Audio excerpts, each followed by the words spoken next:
अस्सलाम वालेकुम दोस्तों। सोचिए एक ऐसा जरासीम जिसके बारे में सदियों तक कहा जाता रहा कि वो मैदे में जिंदा ही नहीं रह सकता, क्योंकि मैदा इतना तेजाबी है कि लोहे को गला दे। मगर फिर अचानक साइंस को ये इंकशाफ होता है कि यही नामुमकिन समझी जाने वाली मखलूक इंसान के जिस्म में बरसों तक खामोशी से रहती है, अल्सर पैदा करती है, दर्द देती है और बाज़ औक़ात कैंसर तक की बुनियाद रख देती है। सवाल ये नहीं कि ये जरासीम कहाँ से आया, असल सवाल ये है कि हम इसे इतने अरसे तक क्यों नहीं देख सके। आज हम बात कर रहे हैं एक ऐसी साइंसी गलतफहमी की जिसने लाखों इंसानों को दिहाइयों तक तकलीफ में रखा, और एक ऐसी दरियाफ्त की जिसने जदीद मेडिसिन की सोच ही बदल कर रख दी। इंसानी तब की तारीख में मैदा हमेशा एक पुरस्रार अजूर समझा जाता रहा। कदीम यूनानी अदबा से लेकर 20वीं सदी के जदीद मुआलिजीन तक ये तस्वुर तकरीबन नाकाबिले तरदीद था कि मैदा अपने शदीद तेजाबी माहौल की वजह से किसी भी जरासीम के लिए नाकाबिले रिहाइश है।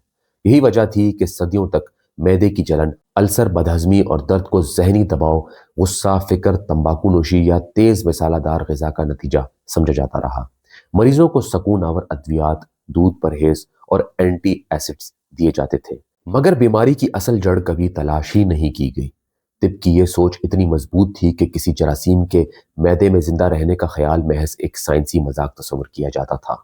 19वीं सदी के आखिर में जब खूरबीन की टेक्नोलॉजी में बेहतरी आई तो चंद पैथोलॉजिस्टों ने मैदे की झिल्ली में सर्पल नुमा जरासीम देखने की रिपोर्टें जरूर दी, मगर इस वक्त के साइंसी माहौल में इन मुशाहिदात को या तो इत्तेफाकी आलूदगी करार दिया गया या इन्हें गैर अहम समझकर नज़रअंदाज कर दिया गया।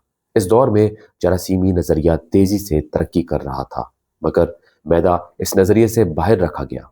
वजह साफ थी, अगर मैदे का तेजाब लोहे तक को तहलील कर सकता है तो एक मामूली बैक्टीरिया वहां कैसे जिंदा रह सकता है। यही सोच साइंसी तासुब, साइंटिफिक बायस बनकर सच की राह में रुकावट बनी रही। 20वीं सदी के वस्त तक मैदे के अल्सर को एक दायमी मगर गैर मुतादी बीमारी समझा जाता था। अस्पतालों में मरीज बरसों जेर इलाज रहते, अल्सर बार बार ठीक होता और फिर लौट आता। इस तसलसल ने तिब्बी दुनिया में एक अजीब सी बेबसी पैदा कर दी थी। डॉक्टर अलामात का इलाज तो कर लेते थे, मगर बीमारी खत्म नहीं होती थी। सर्जरी तक नौबत आ जाती, मैदे के हिस्से काट दिए जाते, मगर इसके बावजूद मुकम्मल शिफा मुमकिन ना हो पाती।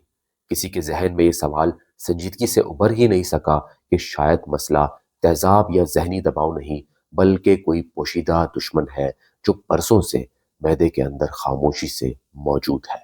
ये वो पस मंजर था जिसमें 20वीं सदी के आखिरी अरशों में एक सादा मगर इनकलाबी सवाल ने जन्म लिया। अगर मैदा वाकई जरासीम से पाक नहीं है तो इस सवाल ने दिहाइयों पुराने तिबी यकीन को चैलेंज किया।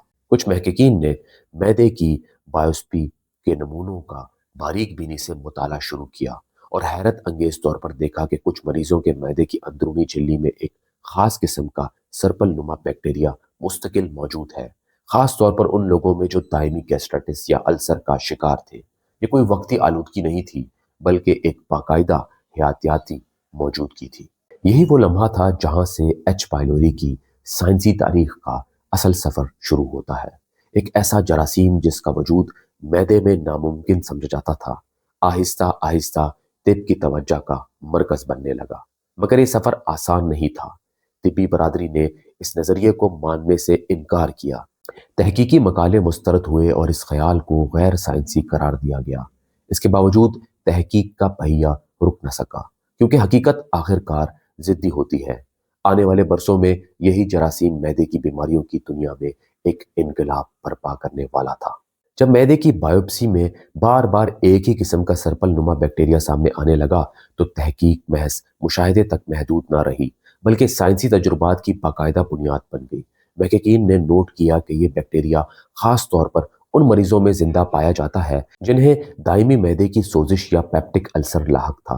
ये ताल्लुक महज इत्तेफाक नहीं लग रहा था, बल्कि किसी गहरे सबब की निशानदेही कर रहा था। यहाँ से तिब्बी तहकीक ने एक नया रुख लिया, अलामात के पीछे छुपे असल आमिल की तलाश। ये वो मरहला था जहाँ मैदे की बीमारियों को पहली बार एक मुमकिना मुतादी मसले के तौर पर देखा जाने लगा। साइंसी दुनिया में किसी नए नजरिए को तस्लीम करवाने के लिए मजबूत सबूत दरकार होते हैं। महकिकीन ने एंटीबायोटिक्स के जरिए इलाज के तजुर्बात किए और देखा कि जैसे ही ये बैक्टीरिया खत्म होता है, मरीजों के अल्सर और सोजिश भी ठीक होने लगते हैं। یہ ایک فیصلہ کن اشارہ تھا۔ وہ بیماریاں جو برسوں تک واپس لوٹ آتی تھی اب مستقل طور پر ختم ہونے لگی۔ اس نتیجے نے پرانے نظریے کو ہلا کر رکھ دیا کہ السر محض تیزابیت یا ذہنی دباؤ کا نتیجہ ہے۔ اب یہ واضح ہو رہا تھا کہ بیماری کی جڑ ایک جاندار دشمن ہے، نہ کہ صرف طرز زندگی۔ ایچ پائلوری کی سب سے حیران کن خصوصیت اس کی بقا کی صلاحیت ہے۔ یہ سوال فطری تھا کہ ایک بیکٹیریا معدے جیسے تیزابی ماحول میں کیسے زندہ رہ سکتا ہے۔ اس کا جواب اس کے حیاتیاتی ہتھیاروں میں چھپا ہے۔ یہ بیکٹیریا یوریز نامی ایک طاقتور انزائم پیدا کرتا ہے جو یوریا کو امونیا میں تبدیل کر دیتا ہے۔ امونیا معدے کے تیزاب کو جزوی طور پر غیر مؤثر بنا دیتا ہے۔ یوں بیکٹیریا اپنے ارد گرد ایک حفاظتی خول قائم کر لیتا ہے۔ یہ طریقہ کار سائنسدانوں کے لیے حیرت اور تحسین کا باعث بنا کیونکہ یہ بقا کی ایک غیر معمول مثال تھی۔ صرف کیمیائی دفاع ہی نہیں، ایچ پائلوری کی جسمانی ساخت بھی اس کے حق میں کام کرتی ہے۔ اس کی سرپل شکل اور باریک فلیجلا اسے معدے کی گاڑی حفاظتی بلغم میں تیرنے کی صلاحیت دیتا ہے۔ یہ بیکٹیریا معدے کی اندرونی دیوار کے بالکل قریب جا کر چھپ جاتا ہے۔ جہاں تیزاب کا اثر نسبتاً کم ہوتا ہے وہاں یہ آہستہ آہستہ سوزش پیدا کرتا ہے، جس سے معدے کی حفاظتی تہ کمزور ہو جاتی ہے اور السر بننے کا راستہ ہموار ہو جاتا ہے۔ یوں بیماری کسی اچانک حملے کے بجائے ایک خاموش مسلسل عمل کا نتیجہ ہوتی ہے۔ ان تمام تجربات اور مشاہدات نے مل کر یہ ثابت کر دیا کہ ایچ پائلوری محض ایک اتفاقی جراثیم نہیں بلکہ معدے کی بیماریوں میں مرکزی کردار ادا کرتا ہے۔ سائنسی برادری جو ابتدا میں اس نظریے کی سخت مخالفت کرتی تھی اب آہستہ آہستہ قائل ہونے لگی۔ تحقیقی جرائد میں اس پر بحث شروع ہوئی، عالمی کانفرنسوں میں اس کا ذکر ہونے لگا اور معدے کی بیماریوں کے علاج کا پورا تصور بدلنے لگا۔ یہ وہ مرحلہ تھا جہاں ایک نظر انداز شدہ جراثیم نے جدید میڈیسن کی بنیادوں کو ہلا دیا اور مستقبل کی تحقیق کے دروازے کھول دیے۔ جب سائنسی شواہد ناقابل تردید ہو گئے تو ایچ پائلوری کو عالمی سطح پر تسلیم کیا جانے لگا۔ بین الاقوامی طبی اداروں اور تحقیقی تنظیموں نے اس بات کی توثیق کی کہ یہ بیکٹیریا محض معدے کی سوزش یا السر تک محدود نہیں بلکہ یہ ایک دیر پا اور گہرا اثر رکھنے والا جراثیم ہے۔ اس کے بعد بڑے پیمانے پر آبادیوں پر تحقیق ہوئی، مختلف ممالک میں مریضوں کے ڈیٹا کا موازنہ کیا گیا اور یہ بات واضح ہو گئی کہ جہاں ایچ پائلوری کی شرح زیادہ ہے وہاں معدے کی دائمی بیماریوں کی شرح بھی نمایاں طور پر بلند ہے۔ اس مرحلے پر یہ جراثیم شدید میڈیسن کی تاریخ کے اہم ترین دریافتوں میں شمار ہونے لگا۔ تحقیق کا سب سے چونکا دینے والا پہلو اس بیکٹیریا کا معدے کے کینسر سے تعلق تھا۔ سائنسدانوں نے دیکھا کہ برسوں تک معدے میں موجود رہنے والا ایچ پائلوری مسلسل سوزش پیدا کرتا ہے جو وقت کے ساتھ خلیاتی تبدیلیوں میں بدل سکتی ہے۔ یہی تبدیلیاں آگے چل کر کینسر کی بنیاد بنتی ہیں۔ اس دریافت کے بعد عالمی ادارہ صحت نے ایچ پائلوری کو ایسے جراثیم کے طور پر تسلیم کیا جو براہ راست کینسر کا سبب بن سکتا ہے۔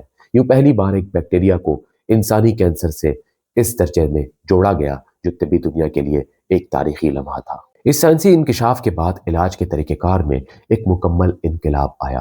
پہلے جہاں مریضوں کو صرف تیزاب کم کرنے والی ادویات دی جاتی تھی اب علاج کا مرکز خود بیکٹیریا بن گیا۔ اینٹی بائیوٹکس اور تیزاب کم کرنے والی ادویات پر مشتمل مشترکہ علاج نے حیران کن نتائج دیے۔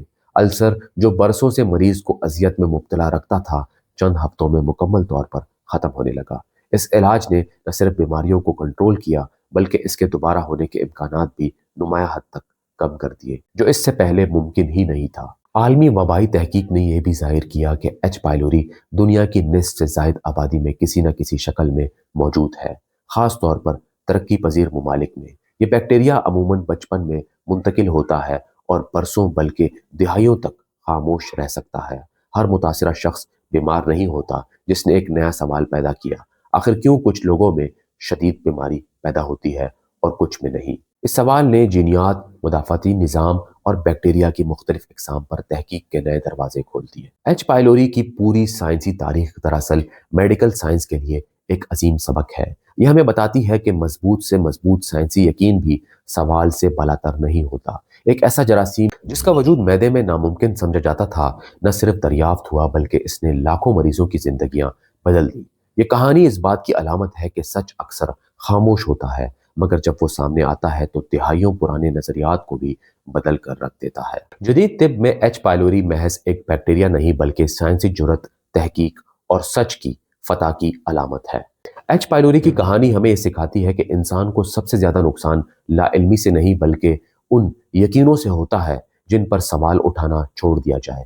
एक छोटा सा नजर न आने वाला जरासीम दिहाइयों तक इंसान के अंदर बैठा रहा, दर्द भी देता रहा, अल्सर भी बनाता रहा, मगर हम इसे नजरअंदाज करते रहे क्योंकि हम मान चुके थे कि यहाँ कुछ हो ही नहीं सकता। सवाल अब यह है कि तिब ही नहीं, जिंदगी के किन और शोबों में हम आज भी ऐसे ही खतरनाक यकीन पाले बैठे हैं, और क्या हम अगली सच्चाई को पहचानने के लिए तैयार हैं, या फिर तारीख खुद को एक बार फिर से दोहरा देगी।